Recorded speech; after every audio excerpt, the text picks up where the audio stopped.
हरियाणा के कैबिनेट मंत्री ने बीते दिनों सार्वजनिक तौर पर ये बयान दिया था कि चुनाव के दौरान कुछ अधिकारियों ने उनके खिलाफ साजिश रची और उन्हें जान से मारने तक की गहरी साजिश को अंजाम दिया गया। इस मामले में जब अनिल विज से बात की गई तो कैबिनेट मंत्री अनिल विज ने खुद ये माना कि उन्होंने इस मामले की शिकायत आला अधिकारियों को कर दी है। साहब, एक सोशल एक्टिविस्ट की तरफ से राष्ट्रपति को चिट्ठी लिखी गई जिसमें उन्होंने मांग की कि अनिल विज के खिलाफ कुछ अफसरों ने चुनाव में साजिश की है, तो राष्ट्रपति ने अब इलेक्शन कमीशन को जो है जांच लिख दी है, क्या कहेंगे? नहीं, मुझे किसने लिखी है मेरी जानकारी में नहीं है। मैंने तो जो इंसिडेंट हुआ था उससे मैंने उस वक्त के जो चीफ सेक्रेटरी थे उनको अवगत करवा दिया था।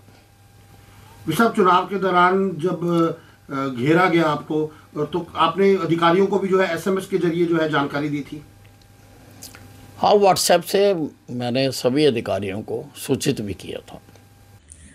हरियाणा के कैबिनेट मंत्री अनिल विज ने जो आरोप लगाए वो वास्तव में गंभीर हैं, लेकिन बड़ी बात यह है कि अभी तक सरकार द्वारा इस मसले में कोई कार्रवाई नहीं की गई। अनिल विज बीजेपी हरियाणा के प्रदेश के सबसे गद्दावर नेता हैं, लेकिन उनके इतने गंभीर आरोपों के बावजूद कोई कार्रवाई न होने के बाद अम्बाला में एंटी टेररिस्ट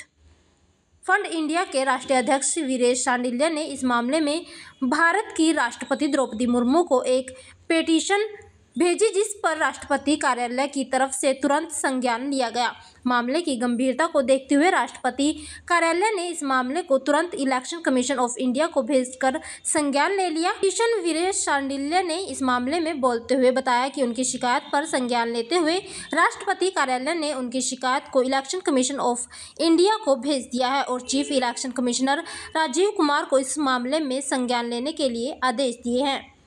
राष्ट्रपति को एक शिकायत भेजी थी, क्या शिकायत है और क्या कुछ कार्रवाई हुई है उसके ऊपर? देखिए, हरियाणा के पूर्व गृह मंत्री और वर्तमान में कैबिनेट मंत्री, बिजली पावर मंत्री अनिल विज जी का एक बहुत बड़ा बयान मीडिया में आया था कि चुनावों के दौरान, विधानसभा चुनाव के दौरान उनकी हत्या की साजिश अम्बाला के प्रशासन द्वारा रची गई